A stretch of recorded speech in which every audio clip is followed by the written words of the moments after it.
점심시간이 지난 나른한 오후, 서울의 한 중학교에선 여느 때와 다름없는 하루가 흘러가고 있었습니다. 운동장에서 체육 수업을 하고 있는 반도 있었습니다. 그런데 그때 학교 어딘가에서 터져나온 폭발음. 복도를 향해 난 벽이 와르르 무너지고 창문으로는 연기가 뿜어져 나옵니다. 이 놀란 학생들이 우르르 대피하면서 학교에선 한바탕 소란이 일어나는데요. 오늘 사건연구소의 키워드는 전학생의 분노, 이 중학교 폭발 사건입니다. 자, 2015년 있었던 이 처음에는 사고인가 했는데 사건이었죠. 너무너무 충격적이었습니다. 이게 진짜 학교, 중학교, 수업 중인 학교에서 벌어진 자, 일단 시작을 해보죠. 네, 이게 2015년 9월 1일 화요일이었습니다. 오후 1시 50분이었으니까 수업이 한창이었는데 서울 양천구 한 중학교에서 소란이 일어납니다. 이 3학년 한 교실에서 갑작스럽게 굉장히 큰 폭발이 일어났던 겁니다. 이 연기가 운동장 쪽 창문으로 뿜어져 나왔고요. 이 교실 복도 창문이 무너져서 복도 쪽으로 아예 튕겨 나갔고 벽도 우르르 무너지면서 교실 안도 당연히 아수라장이 됐습니다. 이 옆 교실에서 수업하던 교사들이 급하게 달려나와서 일단 불길은 잡았습니다. 또 학생들이 대피를 하면서 소란이 벌어졌고요. 그 당시에 폭발이 굉장히 커서 2-3km 밖에서도 이 폭발로 인한 연기가 계속해서 보일 정도였다고 합니다. 자, 학생들이 다쳤느냐가 참 그때 관심이었단 말이죠. 그렇죠. 그런데 천만다행히도 폭발이 일어난 반이 체육 수업 중이었습니다. 그러니까 빈 교실에서 폭발이 일어나서 다친 학생은 없었고요. 지금 좀 전에 보셨죠? 그 부탄가스통이 발견이 됐고요. 교실에 있던 현금이나 체크카드 이런 것들이 없어지기도 했고, 어쨌든 학교에서는 단축 수업에서 학생들 다 집으로 보내고 조사를 시작을 했던 거죠. 드나든 사람은 없었는지, 학교 관계자는 없었는지 그렇게 막 조사를 하고 있었는데 한 3시간쯤 지나서 유튜브에 영상이 올라왔어요. 무슨 영상이었을까요? 그 영상 잠깐 보고 가시죠. 엄청나게 큰 폭발음과 함께 학생들이 창문 밖을 내다보고 있습니다. 재밌군요. 우왕좌왕합니다. 현재 학교는 패닉에 빠졌습니다. 이럴 줄 알았으면 부탄가스를 한 개 더 가져오는 건데 학생들이 밖으로 도망치고 있습니다. 제가 테러한 곳은 3학년 7반, 6반이었나? 어쨌든 연기가 피어오릅니다. 잠깐만 교수님, 제가 테러한 곳은 저 목소리의 주인공이 그 범인이에요? 그러니까 이제 부탄가스를 이용해서 불을 자신이 붙이는 그 행위부터 해가지고 그 장면을 찍어 올림으로써 어떻게 보면 스스로 근거될 수 있는 그런 상황을 조성을 한 건데, 마치 그 보도국에서 기자들이 그 현장을 갖다가 취재하고 설명하는 것 같은 그런 느낌이 들지 않습니까? 예. 지금 47초 그리고 3분 44초 분량으로 해가지고 어느 중학교 테러 1, 테러 2 해가지고 파일 이름을 갖다 붙였고요. 거기에다가 자기 얼굴이 완전히 보이지는 않는데 어떤 사람이 이렇게 카메라 설치하고 교실 뒤편으로 가가지고 물체에 불을 붙이고 교실을 빠져나가는 모습이 지금 그 상황입니다. 영상 1입니다. 예. 그리고 이제 영상 2가 용의자의 목소리가 또 나와요. 폭발음과 함께 학생들이 창문 밖을 내다보고 있다, 재밌다, 엄청난 폭발음이다라고 하고 난 뒤에, 그리고 이제 상황 중계를 했는데, 그러면서 나중에 이런 얘기까지 하죠.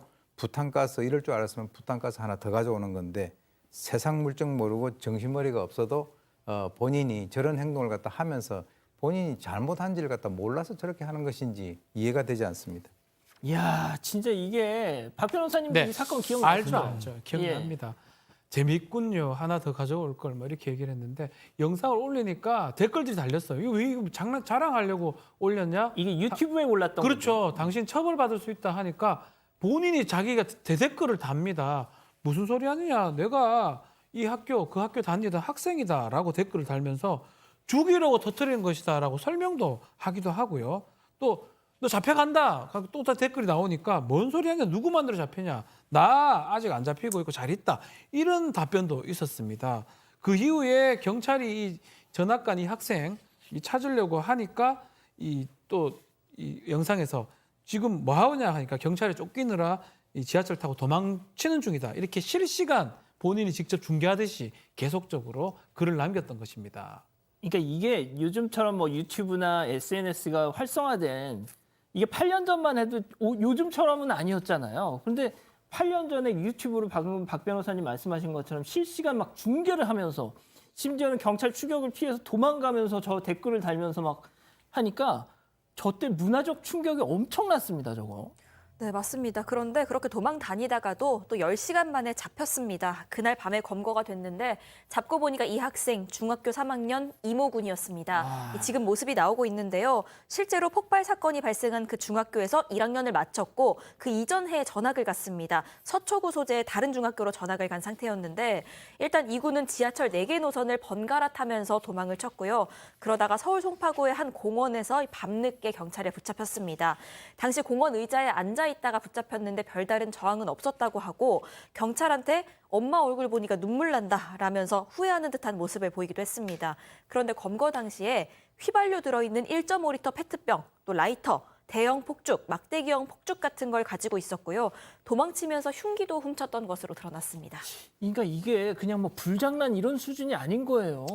그건 아니었죠. 실제로 저 휘발유 같은 걸 가지고 방화를 하려고 했었던 거예요. 지금 이제 원래 서초에 있는 학교를 다니고 있었고 그 옆에 있는 학교에 서초에 있는 학교하고 그 옆에 있는 학교까지 불을 지르려고 했던 건데 거기 하기 전에 그러니까 서초동에 있는 중학교에 가기 전에 이 지금 테러를 한 저 양천구에 있는 중학교를 다니다가 전학을 갔던 겁니다.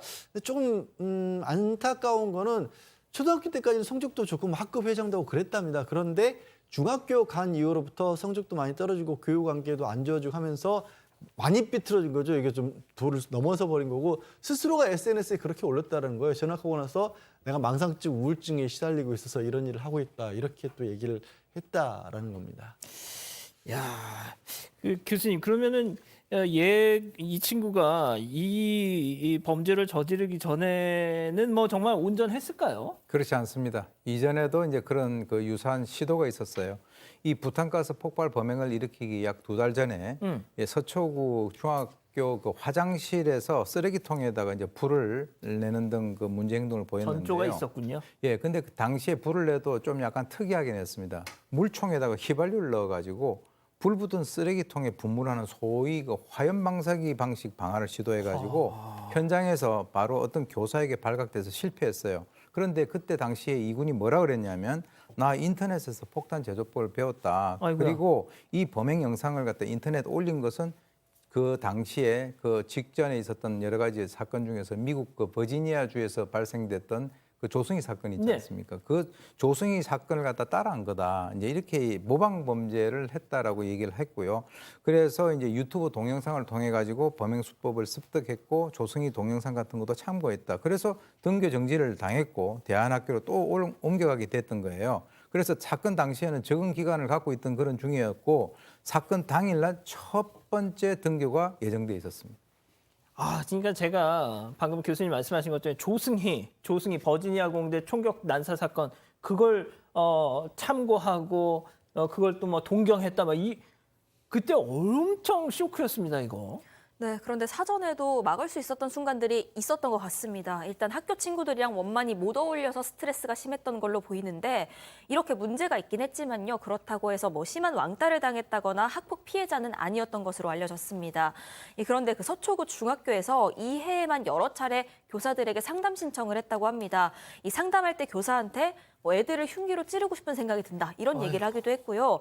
누군가를 뭐 죽이는 테러에 대한 환상에 시달리면서도 또 이걸 절제해야 한다는 생각이 같이 들어서 고민이다라고 고백하기도 했습니다. 그런데도 결국 방화 미수가 있었던 겁니다. 그 이후에 학교 측이 권유해서 3주간 대형병원 정신과에서 입원 치료를 받았습니다. 이 당시 우울증이랑 망상 증세를 보였다고 하는데 경찰에서 이 범행 동기와 관련해서 소심한 나를 받아주지 않는 학교 친구들이 미워서 그랬다라는 취지의 진술을 했습니다. 그 분노를 학교와 자기 친구들에게. 예, 그렇습니다. 제가 그래서 아까도 이제 안타깝다는 말씀도 드렸던 게 이 학생이 그때 당시에도 처음부터 좀 어긋나 있었던 그런 경우가 아니었고 중학교 1학년 때까지만 해도 성적도 좋았고 집에서도 그야말로 착한 아들이었다고 합니다. 그런데 이제 아버지가 좀 일찍 세상을 떠나시고 어머님이 생업에 대신 나서게 되니까 집에서 아무래도 좀 갈등 관계가 만들어졌었고 그런 와중에 또 학교마저 낯선 곳으로 전학을 갔잖아요. 근데 적응을 못했고 성격이 소심하니까 주변 아이들로부터 좀 괴롭힘까지 당했던 모양입니다. 그래서 결국에는 그런 어떤 복수심리, 보복심리 같은 것이 발동을 했고 거기에 결정적으로 굉장히 폭력적인 게임이나 영상 이런 거에 또 빠져들었던 거예요. 그래서 거기서 대리 만족을 하면서 그렇게 자신을 괴롭힌 학생들에게 복수하고 싶다 이런 마음이 자라나면서 이게 우리 사회에서 왜 이런 학생들을 돌보지 못하느냐 이런 자성도 잃었던 사건입니다.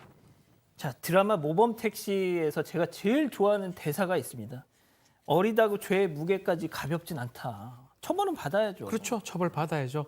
다만 좀 망상을 동반한 우울증이라든지 이런 것들을 좀 갖고 있는 걸로 보이고 계속 얘기하지만 쉽게 그렇게 폭탄물 이런 걸 만들기 어렵습니다. 아, 당연하죠. 지적 능력이 매우 뛰어난 학생으로 분류가 됐고 다만 이렇게 좀 사회적 규범을 습득한 능력이 좀 부족해서 반사회적 성향이 있는 거 아니냐 이렇게 분석이 됐던 이 소년이었는데요. 이 과정에서 이제 이런 얘기를 했습니다. 이 가족들을 못 보는 생각에서 상당히 외로웠고 또 엄마 품에 돌아가고 싶다. 법정에서 얘기도 했고요. 또 왜 교실에서 했냐니까 친구들이나 반 친구들 사람들 다치게 하고 싶지는 않았다. 이런 것들이 반영이 돼서 소년이기 때문에 장기 4년에 단기 3년의 부정기형이 선고가 됐고요. 또 재판부나 이런 데서는 특히 이거는 처벌보다는 좀 복귀라든지 치료, 재활 이런 것이 필요하다라고 얘기를 했던 상황입니다.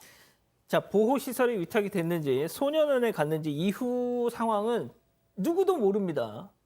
지금 올해 지금 24살쯤 됐을 것 같아요, 교수님. 예, 그렇습니다. 지금 이제 사실 그 당시에 이 재판부가 지난 석 달간 이제 치료 경과 그리고 이제 피고인의 태도, 향후 치료 계획, 재발 가능성들을 갖다가 종합적으로 봤을 때 또다시 자제력을 잃고 이런 범죄를 갖다 할 가능성은 상당히 낮다라고 이제 그 판단을 했고요. 또 이제 방화가 다행히 미수에 거쳐서 인명 피해가 없었다라고 하는 거, 그리고 이제 어떤 시설이 바로 복구가 됐다라고 하는 점을 고려를 해서 그런 결정을 내렸는데 아까 말씀하신 대로 여기에 지금 장기 4년, 뭐 단기 3년이면 벌써 지금 세상에 나와서 예. 지금 활동을 하고 있을 것 같은데 아무쪼록 이 소년법의 취지에 맞는 이 치료와 재활 그래서 사회에 그 무사히 복귀해서 그 좋은 머리를 가지고 남을 해치는 것이 아니라 이 사회에 기여할 수 있는 그런 그 청년으로 현재 살아가는 것을 우리가 모두 기대를 해야 되지 않겠나 하는 생각이 듭니다. 지금 어떤 모습일지 정말 궁금하긴 하네요. 가족 여러분, 잊지 마시고 구독과 좋아요, 알림 설정 여기. 여기.